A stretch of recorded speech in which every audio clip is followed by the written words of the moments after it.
किसी ने बड़े कमाल की बात कही है, जीत और हार आपकी सोच पर निर्भर करती है।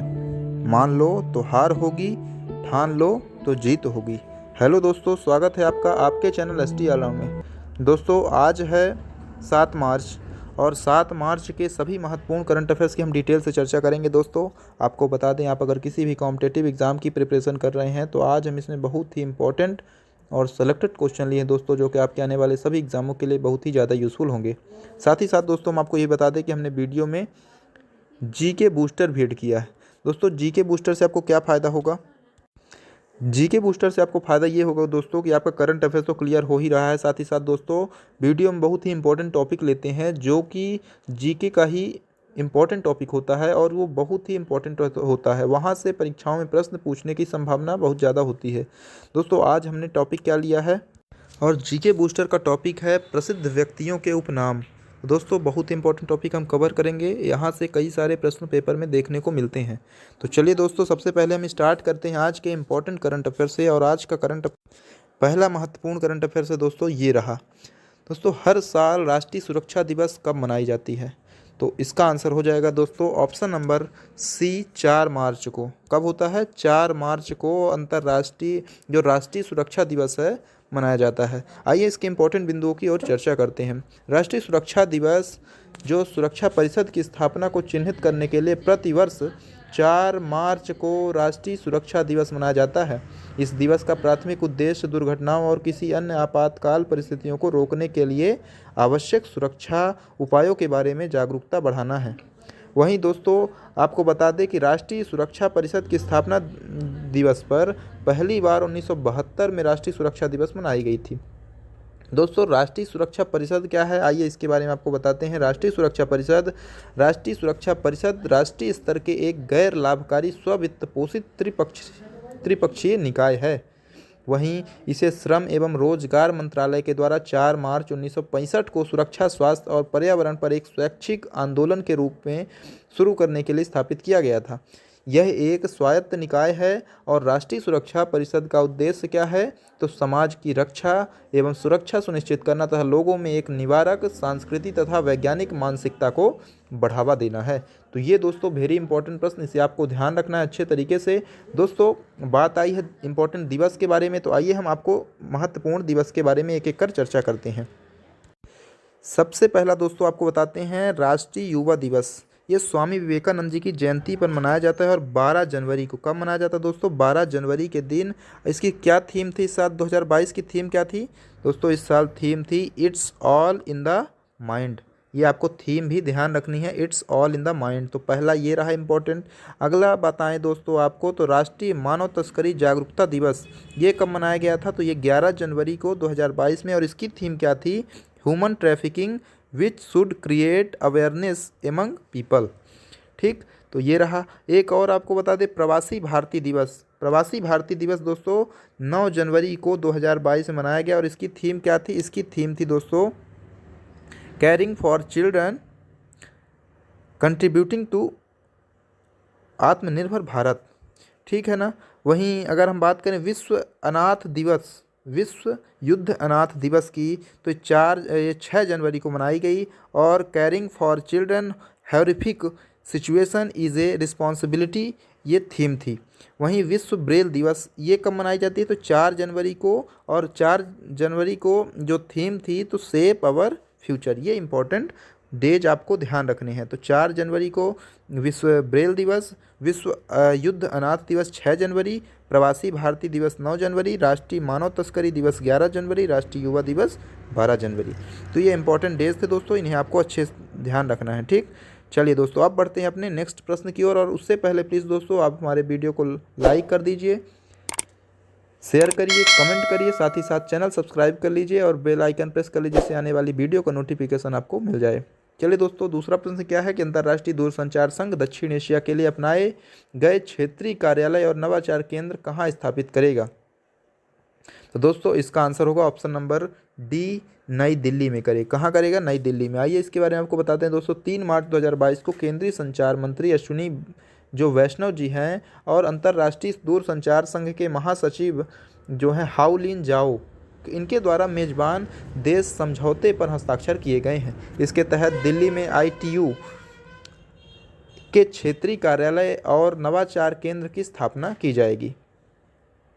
दोस्तों, यह समझौता क्षेत्रीय कार्यालय की स्थापना और संचालन हेतु कानूनी और वित्तीय ढांचा प्रदान करता है। नई दिल्ली में स्थापित ITU का एरिया ऑफिस और इनोवेशन सेंटर दक्षिण एशियाई देशों जैसे कहाँ है, एक अफगानिस्तान, बांग्लादेश, भूटान, ईरान, मालदीव, नेपाल, श्रीलंका और भारत को अपनी सेवाएं प्रदान करेगा।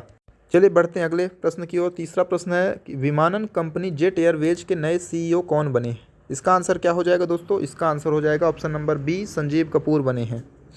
संजीव कपूर दोस्तों सुधीर गौड़ का स्थान लेंगे। किसका स्थान लेंगे? सुधीर गौड़ का स्थान लेंगे। दोस्तों आया है बात किसके, कौन से प्रश्न का? विमानन कंपनी जेट एयरवेज के CEO के।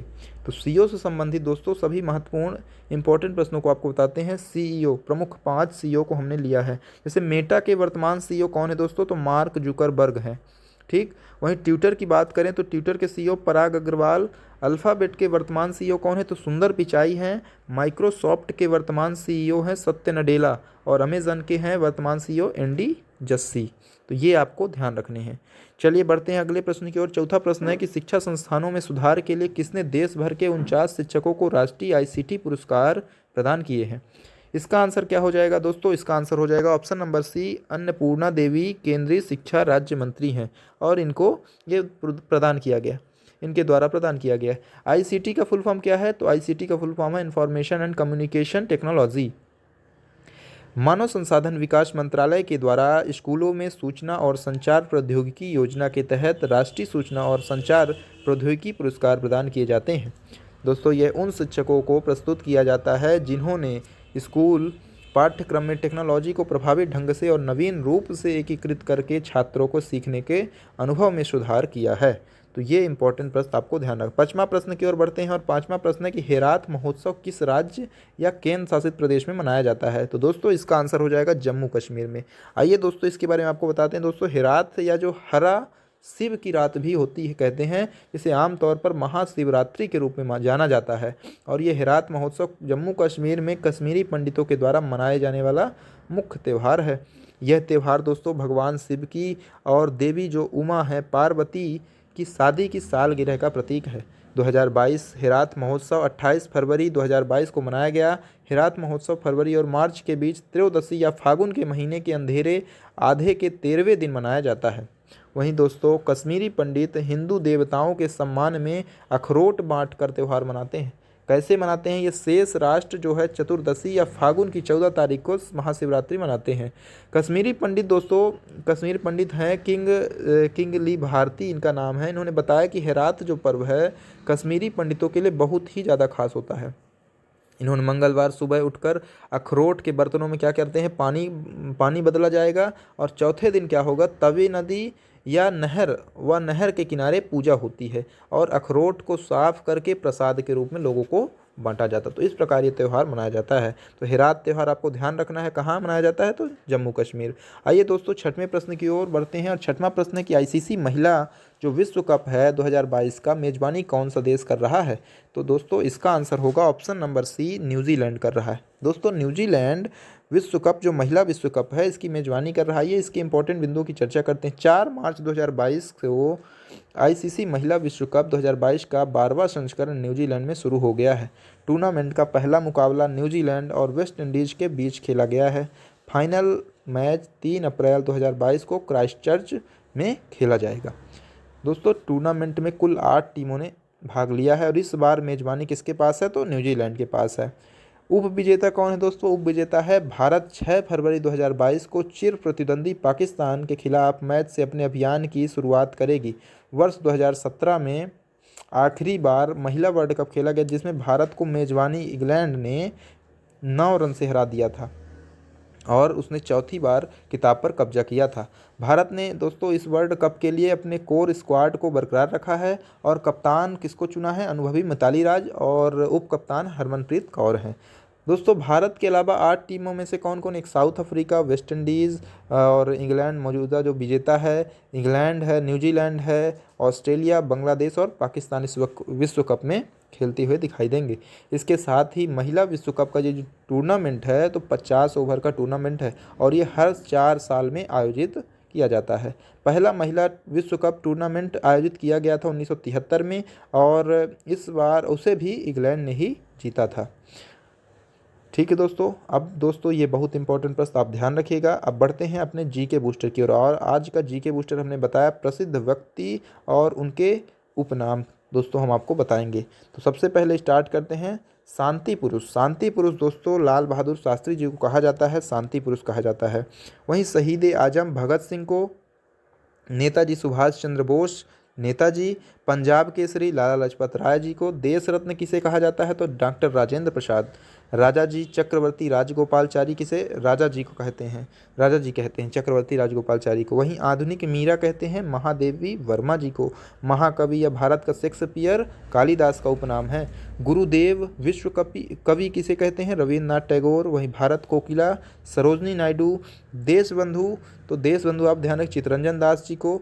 निराला सूर्यकांत त्रिपाठी निराला इनको कहते हैं। Grand old man of India किसे कहा जाता है, दादा भाई नौरोजी जी को कहा जाता है grand old man of India. Lokmanya बाल गंगाधर तिलक जी को।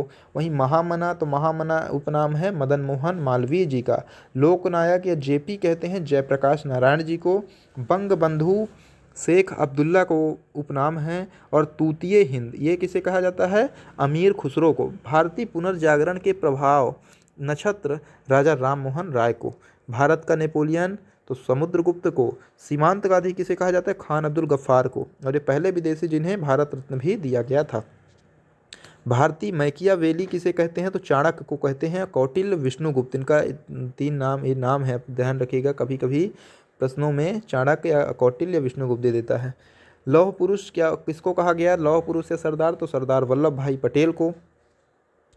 और आपको बता दें जो बंगाल का बाघ कहते हैं आशुतोष मुखर्जी जी को कहा गया। विद्रोही कवि कांजी नजरुल इस्लाम बापू के 5वें पुत्र जमनालाल बजाज को कहा गया। गुजरात का जनक किसे कहा जाता है तो सैयद बंधु जी को। और आपको कुछ इंपॉर्टेंट बता दें तो लाल बाल पाल किसे कहते हैं, लाला लाजपत राय, बाल गंगाधर तिलक और बिपिन चंद्र पाल जी को कहा जाता है। Black Gandhi Martin Luther king को, माता बसंत एनी बेसेंट को। तो ये दोस्तों इंपॉर्टेंट आपको ध्यान। आज के लिए इतना ही, मिलते हैं आपसे कल नए प्रश्नों के साथ। तब तक के लिए धन्यवाद दोस्तों। आप वीडियो को प्लीज़ लाइक ज़रूर करिए, शेयर करिए और कमेंट करके ज़रूर बताइएगा आपको वीडियो कैसा लगा। साथ ही साथ दोस्तों हमारे चैनल को सब्सक्राइब कर लीजिए, बेल आइकन प्रेस कर लीजिए जिससे इसी तरह की वीडियो आप टाइमली देख पाएँ। दोस्तों मिलते हैं कल, धन्यवाद।